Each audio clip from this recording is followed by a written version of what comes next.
Hi friends, media ಜಗತ್ತಿಗೆ ಸ್ವಾಗತ. Friends, ಜನರಿಗೆ ಗೃಹಲಕ್ಷ್ಮಿ, ಗೃಹ ಜ್ಯೋತಿಯಂತಹ ಗ್ಯಾರಂಟಿ ಯೋಜನೆಗಳನ್ನ ಕೊಡ್ತಿರೋ ಸಿದ್ದರಾಮಯ್ಯ ಸರ್ಕಾರದ ಒಂದು ದಿನದ ಆದಾಯ ಎಷ್ಟು ಗೊತ್ತಾ? ಸರ್ಕಾರಕ್ಕೆ ಹೆಚ್ಚು ಆದಾಯ ಬರೋದು ಯಾವುದರಿಂದ? ಹಾಗೆ ಒಂದು ದಿನದ ಖರ್ಚೆಷ್ಟು? ಯಾವುದಕ್ಕೆ ಹೆಚ್ಚು ಹಣ ಖರ್ಚಾಗುತ್ತೆ? ಎಲ್ಲವನ್ನ ಈ ವಿಡಿಯೋದಲ್ಲಿ ತೋರಿಸ್ತೀವಿ. ಇಂಟ್ರೆಸ್ಟಿಂಗ್ ಆಗಿರೋ ಈ ವಿಡಿಯೋವನ್ನ ಕೊನೆವರೆಗೂ ನೋಡಿ. ಅದಕ್ಕೂ ಮುನ್ನ ನೀವಿನ್ನು ನಮ್ಮ ಚಾನೆಲ್ಗೆ ಸಬ್ಸ್ಕ್ರೈಬ್ ಆಗಿಲ್ಲ ಅಂದ್ರೆ ಈಗ್ಲೇ ಸಬ್ಸ್ಕ್ರೈಬ್ ಆಗಿ. ತಿಂಗಳ ಆದಾಯ ಎಷ್ಟು? ದಿನಕ್ಕೆಷ್ಟು? ಫ್ರೆಂಡ್ಸ್, 2025-26ನೇ ಸಾಲಿನಲ್ಲಿ ರಾಜ್ಯ ಸರ್ಕಾರ ಬರೋಬ್ಬರಿ 4,08,647 ಕೋಟಿ ರೂಪಾಯಿ ಆದಾಯ ಸಂಗ್ರಹಿಸುವ ಗುರಿ ಹೊಂದಿದೆ.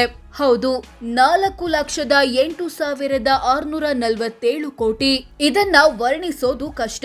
ಆದ್ರೆ ದೊಡ್ಡ ಬಾವಿಯೊಂದ್ರಲ್ಲಿ 500 ಮುಖಬೆಲೆಯ ನೋಟುಗಳನ್ನ ತುಂಬಿಸಿದ್ರೆ ಎಷ್ಟಾಗುತ್ತೋ ಅಷ್ಟು ಅನ್ಕೊಳ್ಳಿ.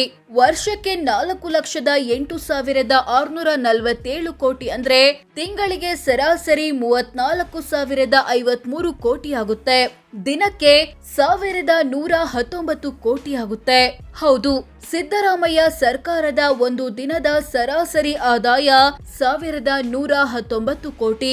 ಯಾವುದರಿಂದ ಹೆಚ್ಚು ಆದಾಯ ಬರುತ್ತೆ? ಫ್ರೆಂಡ್ಸ್, ರಾಜ್ಯ ಸರ್ಕಾರಕ್ಕೆ ಹೆಚ್ಚು ಆದಾಯ ಬರೋದು ಸ್ಟೇಟ್ ಜಿಎಸ್ಟಿ ಮತ್ತು ವಾಣಿಜ್ಯ ತೆರಿಗೆಯಿಂದ. ದಿನಕ್ಕೆ ಸುಮಾರು 570 ಕೋಟಿ ಕಲೆಕ್ಷನ್ ಆಗುತ್ತೆ. ಇದ್ ಬಿಟ್ರೆ ಸೆಂಟ್ರಲ್ ಜಿಎಸ್ಟಿ ಪಾಲಿನಿಂದ ದಿನಕ್ಕೆ 142 ಕೋಟಿ, ಅಬಕಾರಿ ಸುಂಕದ ಮೂಲಕ ದಿನಕ್ಕೆ 109 ಕೋಟಿ, ನೋಂದಣಿ ಮತ್ತು ಮುದ್ರಾಂಕ ಶುಲ್ಕಗಳಿಂದ ದಿನಕ್ಕೆ 76 ಕೋಟಿ, ಕೇಂದ್ರ ಸರ್ಕಾರದ ಸಹಾಯಾನುದಾನ ರೂಪದಲ್ಲಿ 43 ಕೋಟಿ, ಮೋಟಾರು ವಾಹನ ತೆರಿಗೆಯಿಂದ ದಿನಕ್ಕೆ 41 ಕೋಟಿ. ಹೀಗೆ ವಿವಿಧ ಮೂಲಗಳಿಂದ ಸರ್ಕಾರಕ್ಕೆ ಆದಾಯ ಬರುತ್ತೆ. ತಿಂಗಳ ಖರ್ಚೆಷ್ಟು?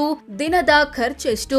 ಫ್ರೆಂಡ್ಸ್, ರಾಜ್ಯ ಸರ್ಕಾರ ಈ ವರ್ಷದ ಖರ್ಚಿಗೆ ಬರೋಬ್ಬರಿ 4,09,549 ಕೋಟಿ ರೂಪಾಯಿಯಷ್ಟು ಹಣ ಬೇಕು ಅಂತ ಅಂದಾಜಿಸಿದೆ. ವರ್ಷಕ್ಕೆ 4,09,549 ಕೋಟಿ ಅಂದ್ರೆ ತಿಂಗಳಿಗೆ ಸರಾಸರಿ 34,129 ಕೋಟಿ, ದಿನಕ್ಕೆ 1,122 ಕೋಟಿ ಆಗುತ್ತೆ.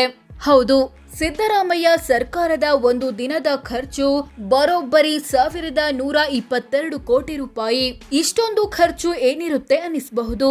ಅದಕ್ಕೆ ಉತ್ತರ ಮುಂದಿದೆ ನೋಡಿ. ಯಾವುದಕ್ಕೆ ಹೆಚ್ಚು ಹಣ ಖರ್ಚಾಗುತ್ತೆ?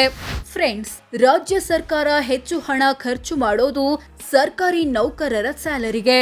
ಪ್ರತಿದಿನ ಸರಿಸುಮಾರು 250 ಕೋಟಿಯಷ್ಟು ಹಣ ವೇತನಕ್ಕೆ ಖರ್ಚಾಗುತ್ತೆ. ಇದರಲ್ಲಿ ಮುಖ್ಯಮಂತ್ರಿಯ ಸ್ಯಾಲರಿಯಿಂದ ಹಿಡಿದು ಸಚಿವರು, ಶಾಸಕರು, ಪೊಲೀಸರು, ಐಎಎಸ್ ಅಧಿಕಾರಿಗಳು, ಕೆಎಎಸ್ ಅಧಿಕಾರಿಗಳು, ಶಿಕ್ಷಕರು, ವೈದ್ಯರು ಸೇರಿದಂತೆ ಎಲ್ಲಾ ಸರ್ಕಾರಿ ನೌಕರರ ಸ್ಯಾಲರಿ ಸೇರಿದೆ. ಇದ್ ಬಿಟ್ರೆ ಸಾಲ ಮರುಪಾವತಿ ಮತ್ತು ಬಡ್ಡಿಗೆ ಸರಿಸುಮಾರು 197 ಕೋಟಿ ಹೋಗುತ್ತೆ. ಬಂಡವಾಳ ವೆಚ್ಚಕ್ಕೆ 195 ಕೋಟಿ ಬೇಕು. ಬಂಡವಾಳ ವೆಚ್ಚ ಅಂದ್ರೆ ಶಾಲೆ, ಆಸ್ಪತ್ರೆಗಳ ನಿರ್ಮಾಣ, ರಸ್ತೆ, ಸೇತುವೆ, ಬಸ್ ಸ್ಟ್ಯಾಂಡ್ಗಳ ನಿರ್ಮಾಣ, ವಿವಿಧ ಕಾಮಗಾರಿಗಳಿಗೆ ಬೇಕಾಗುವ ಭೂಮಿ ಖರೀದಿ, ಯಂತ್ರೋಪಕರಣಗಳ ಖರೀದಿ ಮುಂತಾದವುಗಳಿಗೆ ತಗಲುವ ವೆಚ್ಚ. ಇನ್ನು ಪೆನ್ಷನ್ ಅಥವಾ ಪಿಂಚಣಿಗೆ ಪ್ರತಿದಿನ ಸರಾಸರಿ 103 ಕೋಟಿ ಹೋಗುತ್ತೆ. ಗೃಹಲಕ್ಷ್ಮಿ ಯೋಜನೆಗೆ ತಗಲುವ ವೆಚ್ಚವನ್ನ ದಿನದ ಲೆಕ್ಕದಲ್ಲಿ ಹೇಳಿದ್ರೆ 78 ಕೋಟಿ ಆಗುತ್ತೆ. ಗೃಹ ಜ್ಯೋತಿ ಯೋಜನೆಗೆ ತಗಲುವ ವೆಚ್ಚವನ್ನ ದಿನದ ಲೆಕ್ಕದಲ್ಲಿ ಹೇಳಿದ್ರೆ 27 ಕೋಟಿ ಆಗುತ್ತೆ. ಅನ್ನಭಾಗ್ಯ ಯೋಜನೆಗೆ ತಗಲುವ ವೆಚ್ಚವನ್ನ ದಿನದ ಲೆಕ್ಕದಲ್ಲಿ ಹೇಳಿದ್ರೆ 17 ಕೋಟಿ ಆಗುತ್ತೆ. ಶಕ್ತಿ ಯೋಜನೆಗೆ ತಗಲುವ ವೆಚ್ಚವನ್ನ ದಿನದ ಲೆಕ್ಕದಲ್ಲಿ ಹೇಳಿದ್ರೆ 14 ಕೋಟಿ ಆಗುತ್ತೆ. ಇತ್ಯಾದಿ ಇತ್ಯಾದಿ. ಈ ವರ್ಷ ಎಷ್ಟು ಸಾಲ ಮಾಡುತ್ತೆ?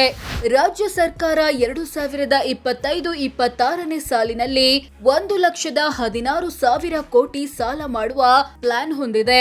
ಅಂದ್ರೆ ತಿಂಗಳಿಗೆ ಸರಾಸರಿ 9,666 ಕೋಟಿ ಸಾಲ, ದಿನಕ್ಕೆ 317 ಕೋಟಿ ಸಾಲ ಆಗುತ್ತೆ.